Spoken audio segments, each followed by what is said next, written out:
olu nwaanyị olu ọma dị anaghị ajụrụ nri ka ndị ndọrọ ndọrọ ọchịchị ji achọ nkwado ndị obodo n'oge nhọpụta maka ịma ihe ọ ga-enwe mmeri banye n'ọkwa ọchịchị. Ndị okwe mmeri gbara n'ụdị nọ n'ọkwa ọchịchị bụ ndị ụfọdụ n'ime ha na-esite n'omume gosipụta na ọkụkọ anaghị echezo onye fọrọ ya ọdụ n'udu mmiri. Ndị nke ọzọ na-egosi na ọrịa laa ofe ka echezuo dibịa na ikweburu nri ọgbakọta ala azụ. Ekele m, abụ m Chukwuma Ogbonna. Popularly known as Yayi. We have 16,000 people who are to be empowered here. On behalf of the APC, on behalf of the federal government of Nigeria, I have not left my people behind, anybody, but for my good people of Ogun West Senatorial District. Orúkọ mi ni Ìyá Mujib. Mo dúpẹ́ lọ́wọ́ sẹ́nitọ̀ lérí ẹ̀rọ ata tí wọ́n fún mi láti máa fi ṣọ̀rọ̀ ajé. A dúpẹ́ lọ́wọ́ wọn gidi gan. A rí dryer, a rí washing base. Lọ́wọ́ Yayi gidigidi gan wípé mọ́tò ìtàn fún wa ìpè ká máa la lò tó bá wù wá ká máa fi ṣe. Márúwá tí wọ́n fún àwa lélẹ́yìí, a dẹ̀ dúpẹ́ lọ́wọ́ wọn. A fẹ́ máa fi ṣe ajé ìgboro ká lè máa rọ́wọ́ mú lọ sẹ́nu. Àìdí sọ̀rọ̀ mi lórúkọ mi. Mo dúpẹ́ gidigidi lọ́wọ́ sẹ́nitọ̀ wa o, Ọlámilékan Yayi. Inú mi dùn gidigidi o. Gba máṣíìnì rọ́ṣọ. Ọmọ mi ti kọ́ sẹ́ tipẹ́tipẹ́ tí mi lówó ra máṣíìnì.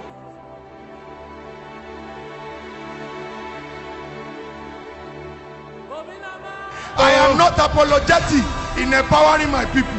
I will do this more over and over and over and over again. I can assure you that. I can tell you that for free. Now Ogun West has come to stay, and we are going to take our position among the community of play within the state. And I can assure you, as your senator representing you, my best is yet to come. I want to thank you very much. I want to appreciate you very much. I want to say God bless you. God bless you. God bless you. God bless you. God bless you.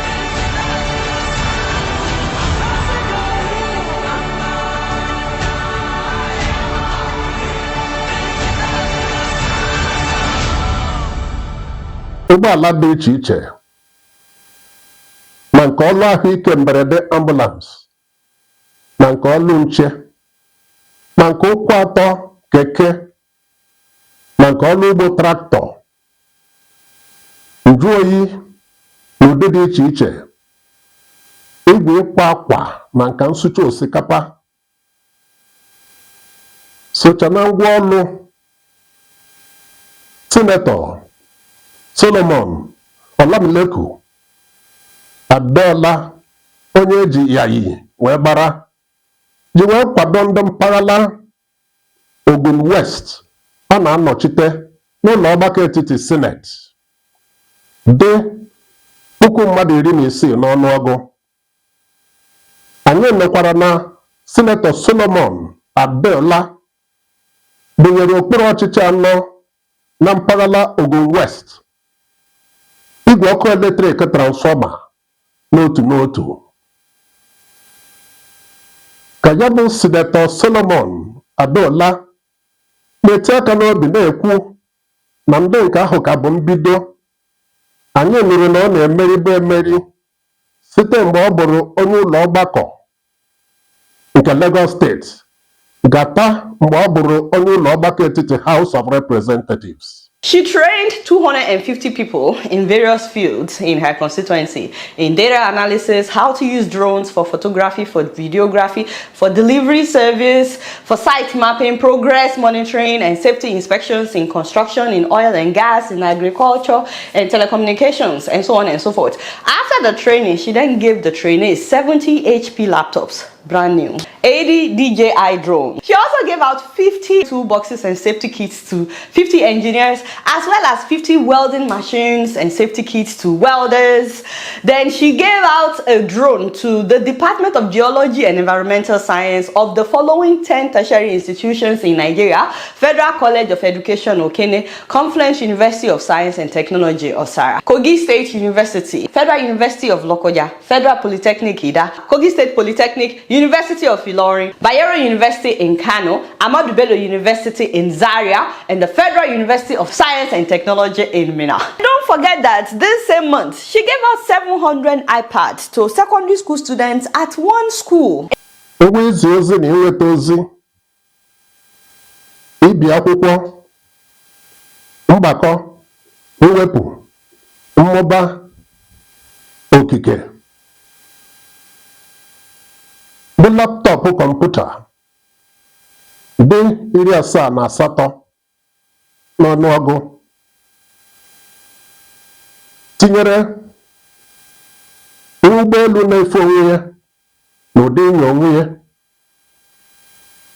na-eje ozi ma na-eche enyo, eseta ihe bara uru dị iche iche aji alụ ọrụ nchekwa, aji alụ ọrụ nzikọrịta ozi, na-enye aka maka igbute ọla dị iche iche site n'ime ala nakwa nke ichekwa gburugburu, tinyere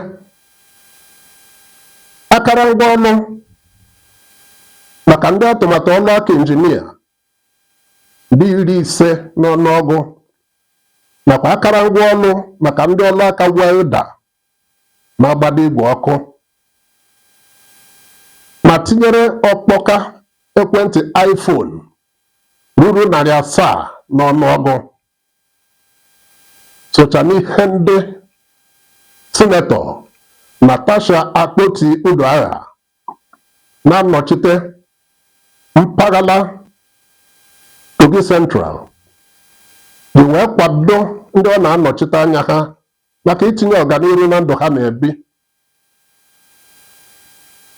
Ma tupu o bunye ha ihe nkwado ndị ahụ, o buru ụzọ chịkọba ọzụzụ maka mmadụ dị 250 n'ọnụọgụ ka ha wee zuo oke n'iji ngwaọrụ ndị ahụ baa erere n'ụdị kwesịrị ekwesị. I'm sorry. Claypot. Yeah, as his own empowerment for his constituents. Claypot. I'm sorry. Claypot. I am.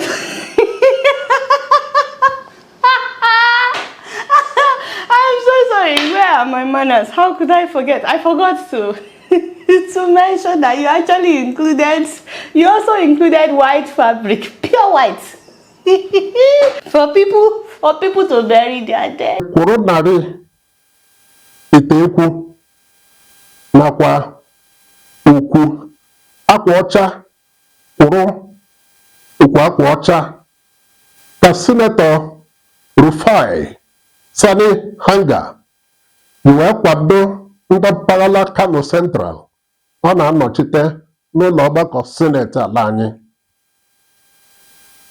Anyị ahụbeghị ụdị nkwado maka ọganiru obodo Sinetọ Solomon Olamilekun Adola, onye ndọrọ ndọrọ ọchịchị APC, Sinetọ Natasha Akpoti-Uduagha, onye ndọrọ ndọrọ ọchịchị PDP, na Sinetọ Rufai Sani Hanga, onye ndọrọ ndọrọ ọchịchị NNPP, wee kwado ndị nga ha n'akụkụ ala anyị dị iche iche. Ọtụmasị ọkpụrụkpụ ego mara abụba anyị nụrụ na a na-akwụ ndị ụlọ ọgbakọ etiti. Anyị wee na-asị ndị ndọrọ ndọrọ ọchịchị ụlọ ọgbakọ bụ ndị nke aka kpara ngaji uru egbu ọnụ,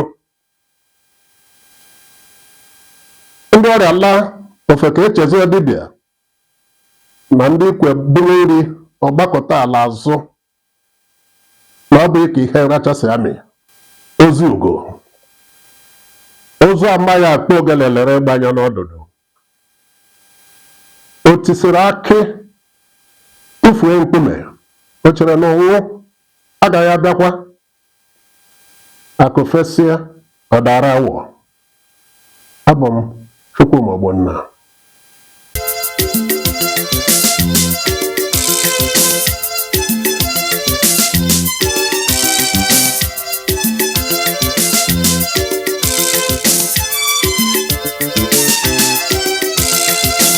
Izu Ozi Ugo Chukwuma Ogbonna, onye nnụ ya kọtụrụ ikwu na ibe.